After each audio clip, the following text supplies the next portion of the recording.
Hey guys, Charlie nga pala. Sa video ngayon, ipapakita ko how to make an awesome looking website for your personal brand. So kung speaker ka, entrepreneur, content creator, photographer, kahit ano pa yan, at gusto mong gumawa ng website, perfect tong video na to para sa'yo. Papakita ko sa inyo step by step kung paano gumawa ng magandang website under an hour kahit na literal na zero coding experience ka. Gagamit tayo ng platform that's called Wix na highly recommended ko. Isa to sa pinaka-affordable pero powerful na website building platform. Lalo na kung gusto mong gumawa ng website ng mabilis. Kaya feel free na sumabay. Ilalagay namin yung link ng Wix sa baba. And yeah, kung gagamitin nyo yung link na yun, makakatulong yun sa channel. Kaya maraming salamat in advance.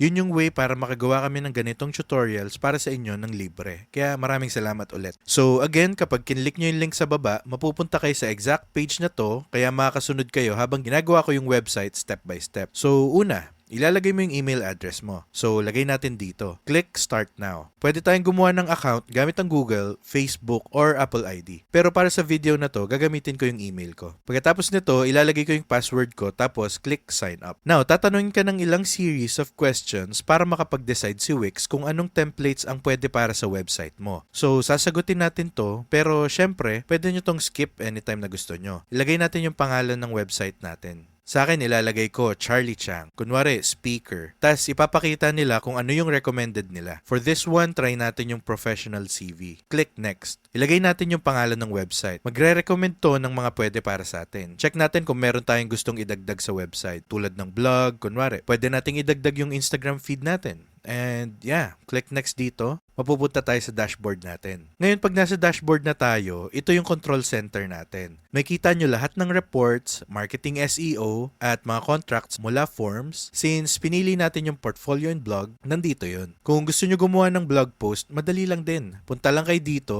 create post, then you can start writing. Balik tayo sa home, and basically, ang una nating gagawin ay i-connect ang custom domain. Search tayo. Sabihin natin gusto natin yung Charlie Chang speaker. Click Let's Go. Makikita natin kung available siya. Ayun, swerte available siya. Click natin Get It Now. Syempre, para magkaroon ng custom domain sa Wix, kailangan mag-upgrade ng paid plans na para sa akin sobrang worth it. Sobrang affordable naman. And yeah, I recommend na gawin nyo muna yung website for free. Tapos kapag gusto nyo nang i-publish, dun ko i-recommend na mag-upgrade to their paid plans. Marami kayong functionality na ma-avail. Mawawala yung Wix branding na definitely gusto natin. At syempre, magkakaroon ka ng custom domain na imperative. Kaya tignan nyo yung pricing. May kita nyo na nagsisimula yung plans nila sa $16 per month. Meron silang combo plan, unlimited plan, pro plan, at VIP. Kung gusto nyong magbenta, piliin nyo yung business or e-commerce plans nila. At syempre, para sa mas malalaking projects, pwede nyong itry yung enterprise plan. Pero para sa karamihan ng nanonood ng video na to, kung gusto nyo lang maglatag ng information, sapat na yung isa sa mga website plans. May kita nyo na lahat ng plans may custom domain. Iba-iba yung storage space at video hours. Kaya kahit alin dito ay pwedeng-pwede para sa inyo. Piliin nyo lang yung kailangan yung features accordingly. So skip muna natin yan.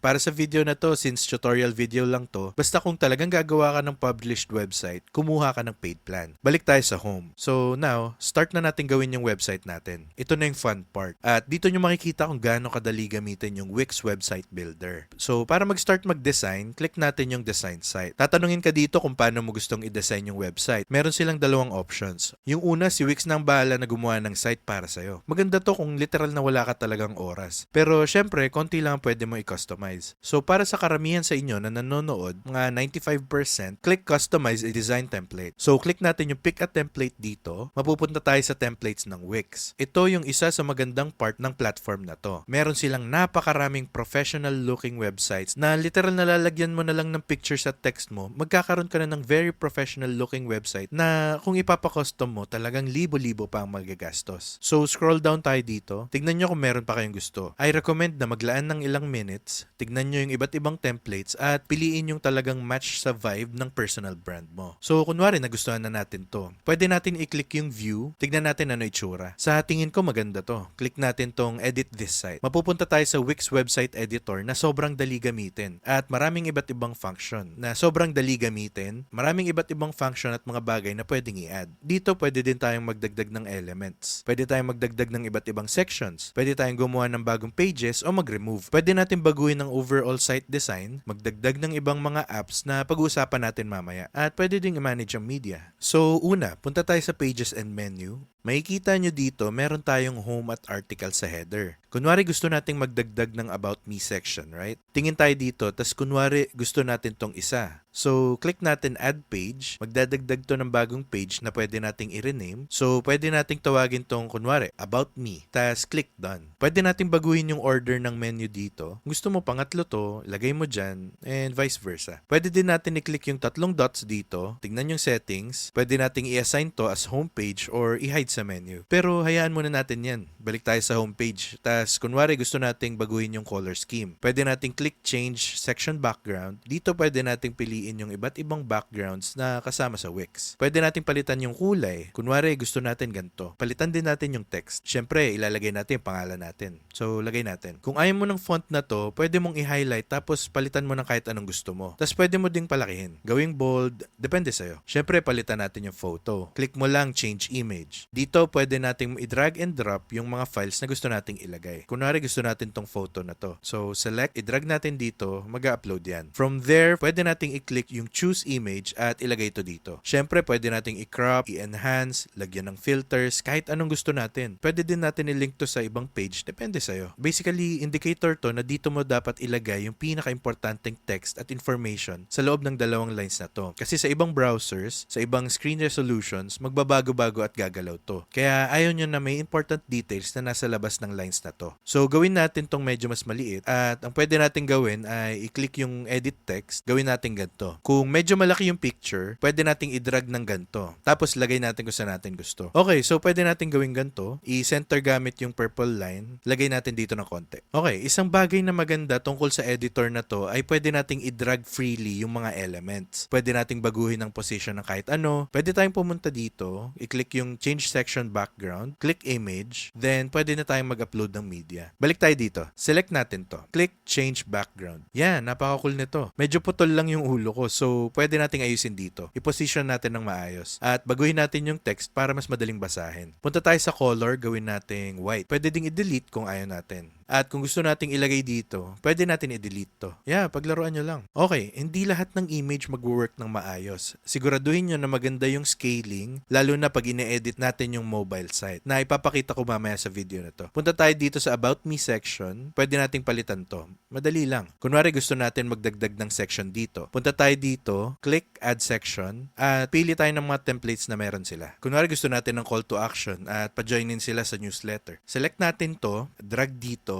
mag-a-add to at pwede nating baguhin yung colors, image at text dito. So basically, subscribers form tong ginagawa natin. Pag nilagay nila yung email nila, mapupunta to sa contacts database mo. Yeah, super easy. Kung may sections kayo na ayaw nyo, select nyo lang, click delete at matatanggal na yung buong section. I recommend na palitan nyo yung copyright year sa current year. Any changes sa footer o header, magiging site-wide to. So makikita to sa lahat ng pages mo. Lahat ng changes sa purple section, para lang to sa specific page na to, which is yung homepage. Tapos yung iba pang pwede nating galawin, punta tayo sa site design, pwede nyo palitan yung theme anytime. Pwede nating palitan yung page background. Kung gusto nyo magdagdag ng functionality sa website, punta tayo sa Add Apps. Super cool nito. Another plus for Wix. Meron silang iba't ibang apps na pwede nating ilagay sa website. Maraming apps na gawa ng third-party providers at marami ring free. Kunwari gusto nyong magbenta ng items, insert the Wix Stores app, start selling. Pwede rin kayo magkaroon ng forum sa website. Pwede kayong maglagay ng chatbox. Yeah, maraming functionality na pwede kayong idagdag. Bago i-publish yung website, i-click natin yung switch to mobile. Makikita natin kung ano itsura ng website sa phone. Marami sa mga audience nyo ay magche-check gamit lang ang phone. So, make sure na okay lahat. Kung hindi nyo masyadong binago yung desktop version, sabi ko nga kanina na maganda naman and professionally made yung mga templates nila. So, okay na yan. Hindi na kailangan masyadong galawin. So, mukhang okay naman na to. Click natin yung publish pag ready na. Pero bago pala yun, balik tayo sa desktop. Papakita ko sa inyo kung paano gumawa ng blog post. Ito yung itsura ng blog page ngayon. Kung gusto nyong gumawa ng bagong blog post, balik tayo sa Wix. Dadalhin tayo nito sa dashboard. Punta tayo sa blog, post, and create new post. Dito nyo ilalagay yung title at dito din kayo magsusulat. Pwedeng magdagdag ng text, images, videos. Pwede rin mag-translate easily sa ibang language. Pwede nyong i-monetize ang blog. Pwede rin magdagdag ng sections. Kunwari gusto nating magdagdag ng image. Click natin to. Ilagay dito, add to page. Pero usually hindi naman na to kailangan. Example lang yan ng pwede nyong gawin. Click publish dito. Ngayon may kita nyo na may first blog post na tayo. Pwede nating i-edit anytime at may kita to sa website once ma-publish. Balik tayo sa home. Click design site ulit. Babalik tayo sa Wix website editor. Kunwari okay na tayo sa design na to. I recommend na paglaruan nyo pa. Gawin nyo sa style nyo. Pero pwede kayong gumawa ng magandang website in about an hour or two. Bago nyo i-click ang publish, I always recommend na mag-upgrade para mawala yung Wix branding sa taas at para sa custom domain. And yan, nakita nyo naman kanina na sobrang affordable at worth it naman. Pag gawa na, click publish. Ibig sabihin live na yung website. May kita na ng iba yung site mo. Click view site dito, may kita mo yung web page. Since free yung gamit natin, may maliit na ad sa taas. Overall, madali lang gumawa ng website for your personal brand. Pwede kayong gumawa ng new pages, magkaroon ng blog, maraming pwedeng idagdag sa website gamit ang Wix. So yeah, that's basically how you build a personal brand website on Wix. Yung link ng Wix nasa baba. Pag ginamit nyo yung link, makakatulong yun sa channel para makapaglabas ng free content. So yeah, thanks in advance. Ito yung step-by-step tutorial kung paano gumawa ng website. Mahaba na yung video kaya hindi ko na na-cover lahat. Pero as you can see, super intuitive. Pwede nyong matutunan ng Wix in 30 minutes, in 1 or 2 hours, gamit ang templates, meron na kayong magandang website. Focus nyo yung time nyo sa pagbuo ng personal brand at content. Yun ang mahalaga. Pero syempre, kailangan nyo pa rin ng website para sa personal brand nyo. Kung nag-enjoy kayo sa video, hit like at mag-subscribe for more content. Maraming free guides at tutorials dito sa channel. Thank you so much at takit sa next video.